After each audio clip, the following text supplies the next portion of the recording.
Hello, everybody, and welcome to the Successful as Fuck live stream.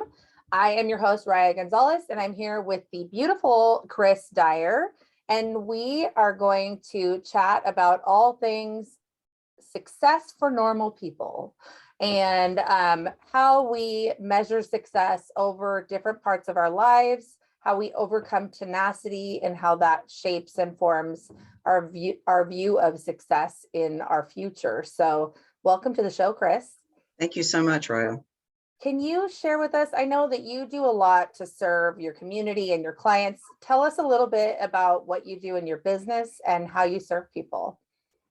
Yes, it's been quite an evolution. And in 2005, I started my entrepreneur journey as strictly an online vendor, if you will. And when I got bored with that, the money cycle, the success had run its course. I was ready for something else. I decided to take it into a creative route. And so between that and just, family trauma, personal circumstances, I basically sat dormant for 5 years until I figured out what that was going to look like. And, all the self-limiting stories, the old belief systems, old baggage I was carrying around wasn't serving me and leaning into my higher purpose. And so I think 2019 was when I decided for sure to take that wholesale retail approach into a creative route. And I knew I had the aha was, riding in the car, listening to one of my favorite artists on the radio and just getting such joy out of somebody else's artistic creation and expression through music. It's like, well, there's artists that create this amazing visual art. You've got your musicians, all different. Art comes in different shapes and sizes and forms, and it's very subjective and it's to the individual. So what if I could turn my business model into something creative that would bring beauty to the world, other people to appreciate and make a living doing that? And that's a whole new skill set, right? Yeah. Being successful strictly online, not really having communication with the outside world other than just your customer service and interaction through the digital world. And yet I did develop some pretty useful skill sets and in the tenacity and just the work ethic, and a little bit of hustle, right? When there's a true purpose, that's where your hustle comes in. And at that point, I was raising teenage kids. I was helping put my husband through school. So that was my why. It's like, okay, I'm here supporting the family. I got to get GSD, get shit done, right? I guess I can use any language I want to here. Yeah, since we're very fuckword friendly here, so you can say whatever you want. Yeah, I have a joke. It says, I like pretty things in the word fuck. So yes. But anyway, so yeah, and so in 2019, I did launch. In that, I knew what I wanted to do would be differentiation from what anybody else was doing. I thought, well, do I need to invent something? I want to do something that nobody else is doing. And initially I thought it would be jewelry because that's what I knew how to do. I've always had a very creative nature all about me. But what I do know about myself is when I create, I don't want to create for myself. I want to create for someone else. There's joy, the inherent joy and passion of doing it for someone else, for bringing a smile on their face. Maybe it's for a gift, or it could have been anything. It could have been a birthday cake that I decorate, or a wreath or flowers or whatever. So my gifts were intended to be used to bring joy to other people.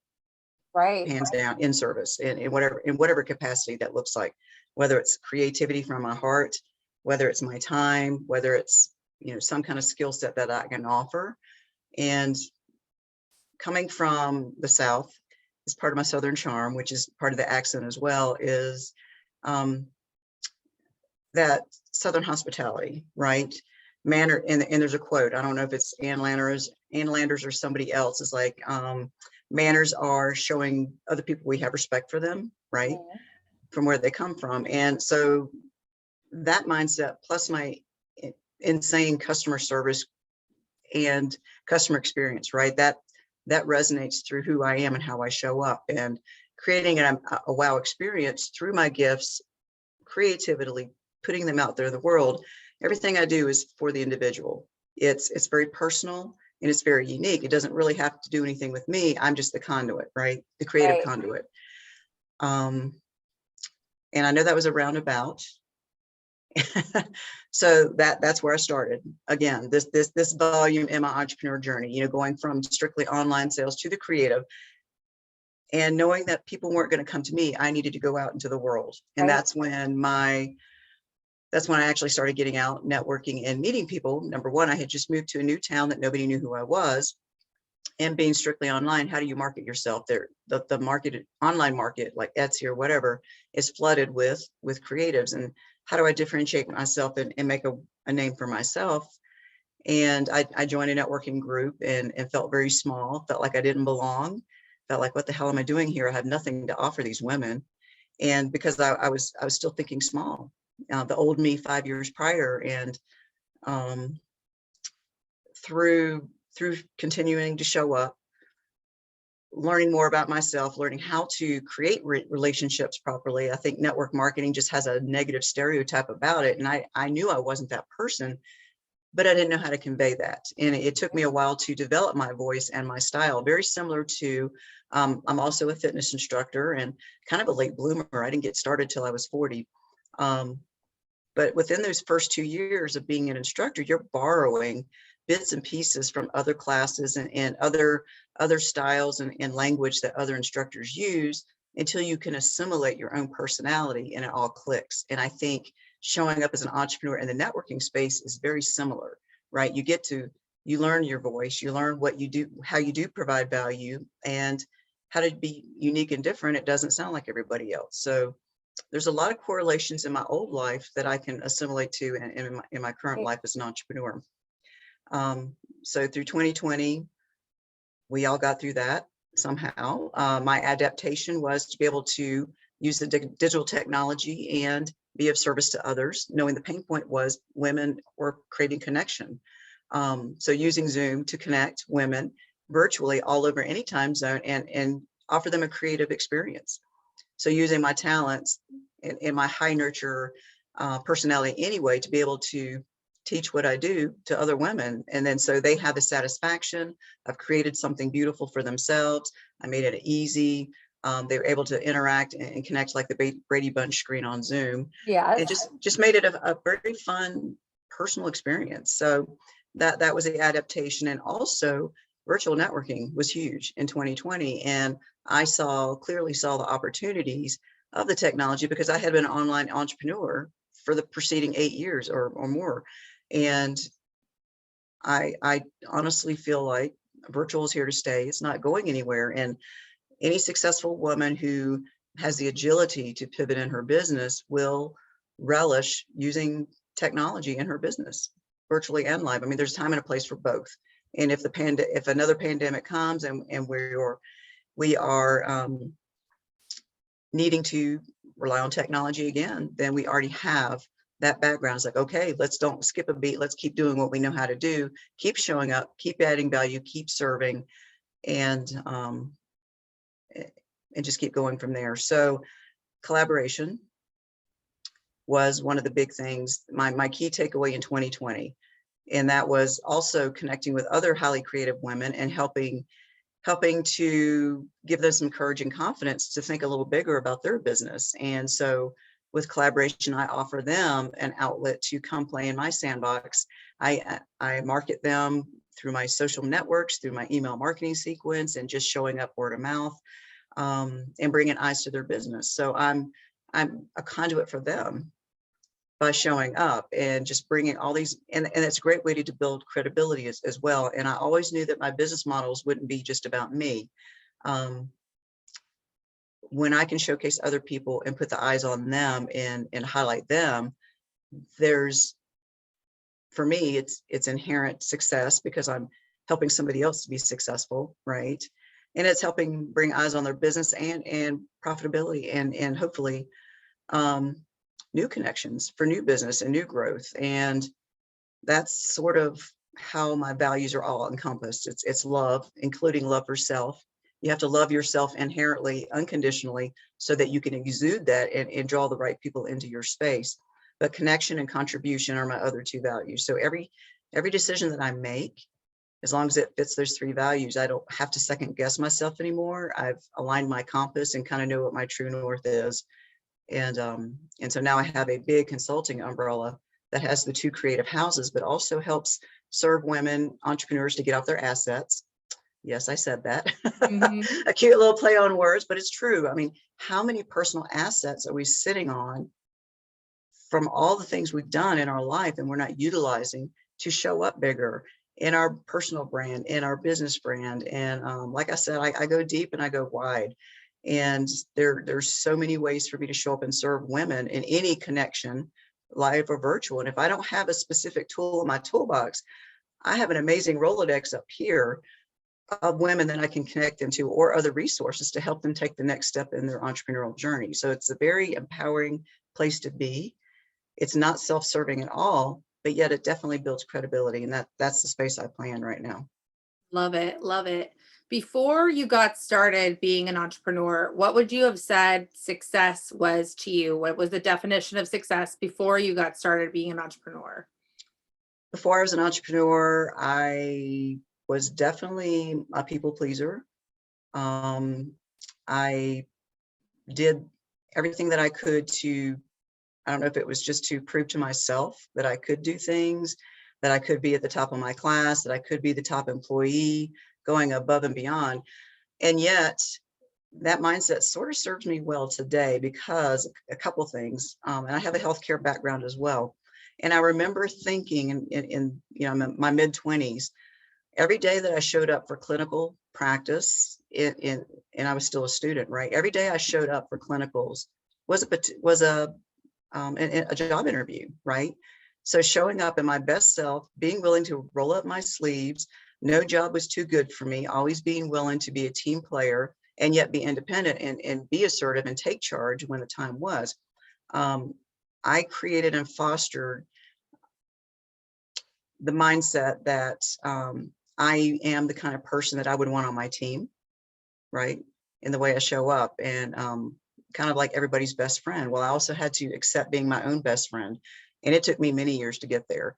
But yet the characteristics and the work ethic was developed many, many years ago. And every day we're showing up, it's a potential, you're leaving an energetic footprint. No matter what we do, whether it's in person, it's through the written word, or in a digital format, we're leaving an impression. And so what kind of impression are we leaving?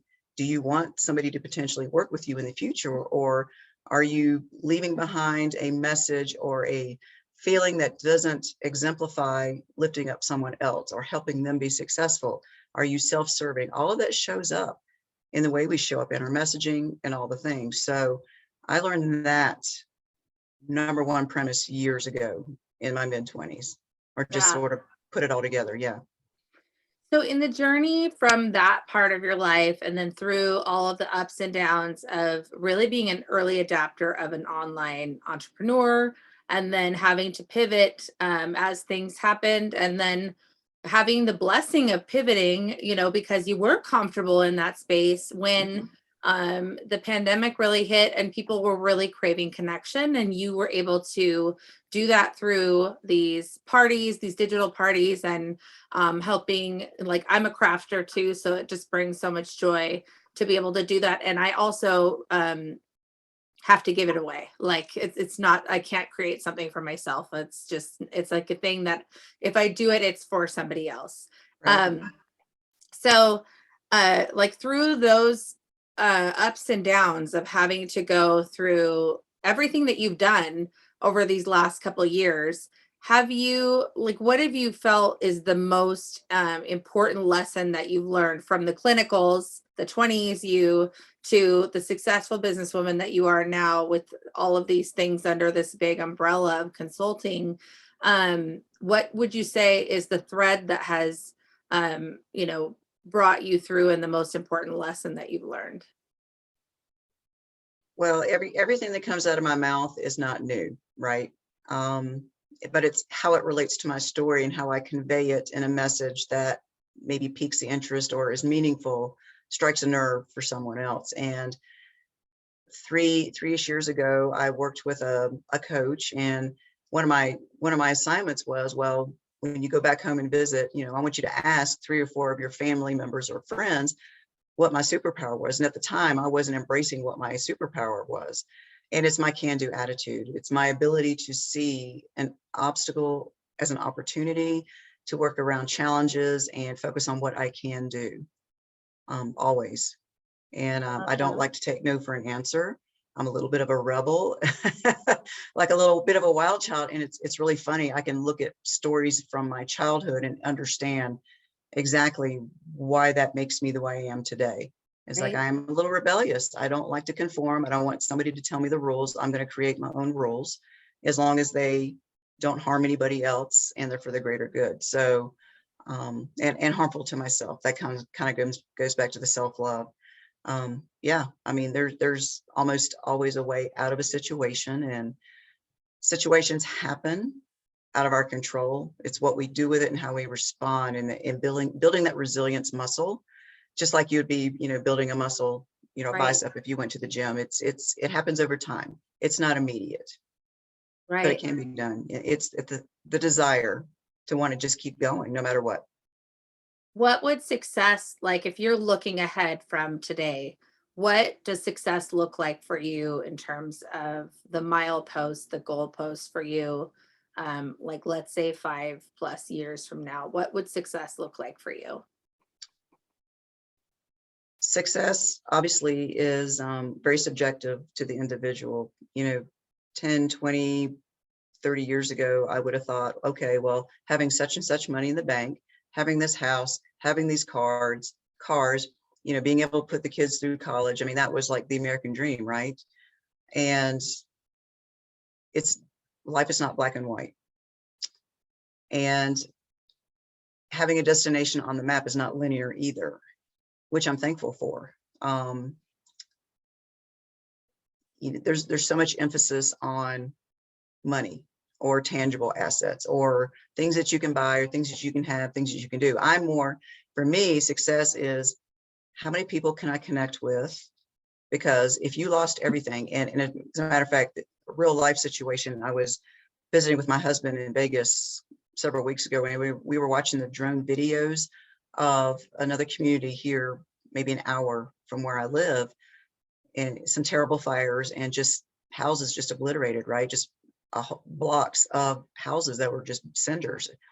And it was very, to me, it was like if we lost every material object on this earth, and as long as we still had our family and the people around us that loved us and supported us, we would survive. We would figure it out and start all over again. And everything else is tangible. Money's tangible. Money, you can figure out a way to make more money. You can create another product or a service. You can go get a job.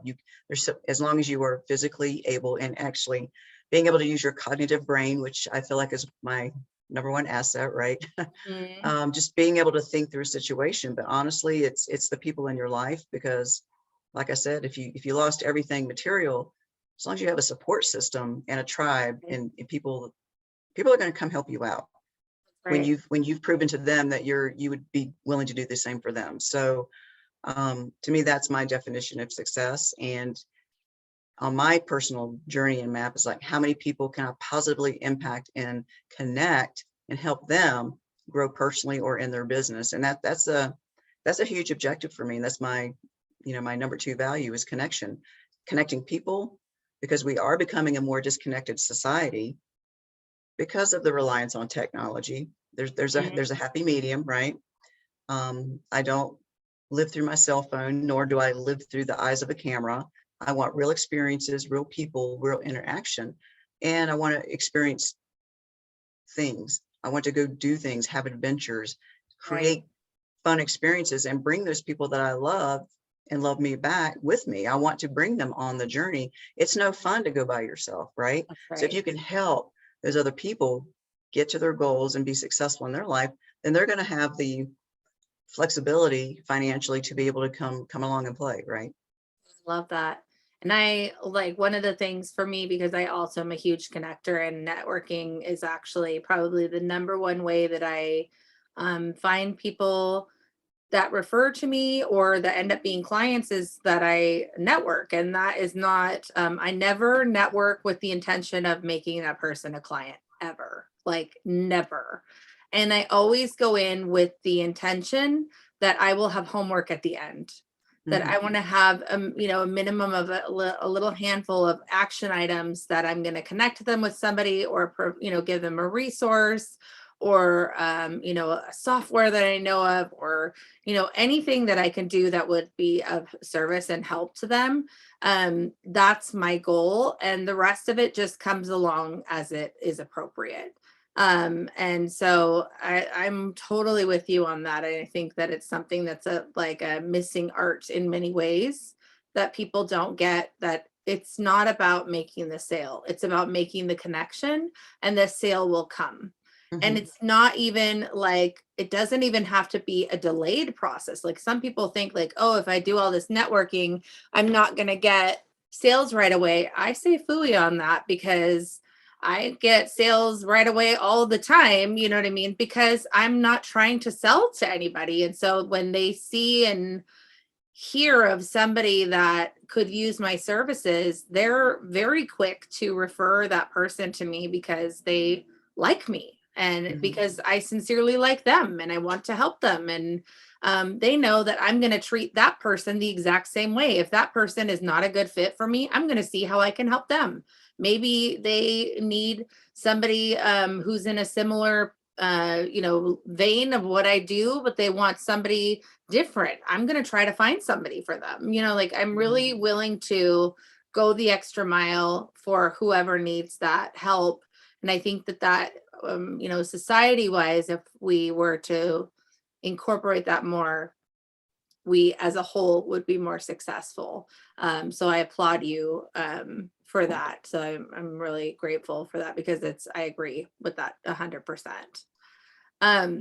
Well, I always end with the same question. So because I always get the coolest answers to this question, and that is, tell me the best piece of advice you've ever been given. And it can be from literally anything. Sometimes the best piece of advice I get from my 12-year-old, or it could be something you read, or something you heard, or like that your grandma told you, or whatever it might be, but something that is like a mantra, or has really impacted how you move in the world and think about things.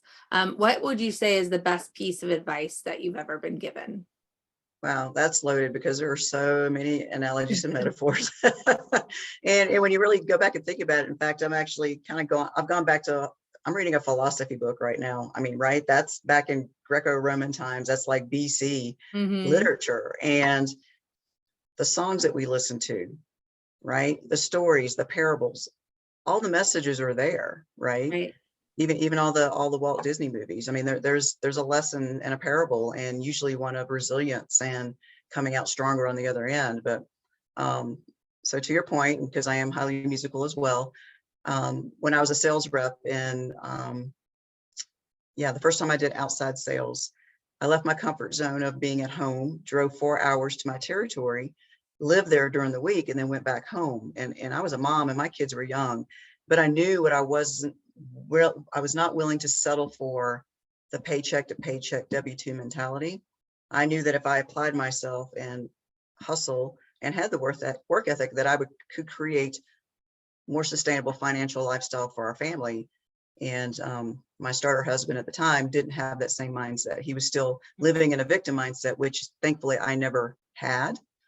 So yeah, I left my comfort zone, worked in a male-dominated industry in a male-dominated territory.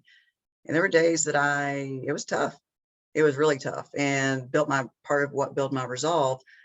But there was a song on the radio, and this is like in the late 90s. It's that Chumbawamba song. It's like, I get knocked down, and I get up again. Yeah. Because I mean, and that's what was popular then. And that's what, for some reason I turned on the radio and that song was on. It's like, okay, I can keep going, and Yes. so there you go. I love that. I love that. Well, Chris, thank you so much for being on the show with us and sharing your wisdom and your lessons that you've learned along the way, because I'm sure I have definitely seen myself in your story, and I'm sure that there are other people too that can relate to what you've been through. And so it's always nice to have community around our experiences, and that's what this is all about. So I appreciate you being part of it and sharing your story with us. My pleasure. All right. Well, we will see you guys next time. Thanks for joining us, and adios. Adios.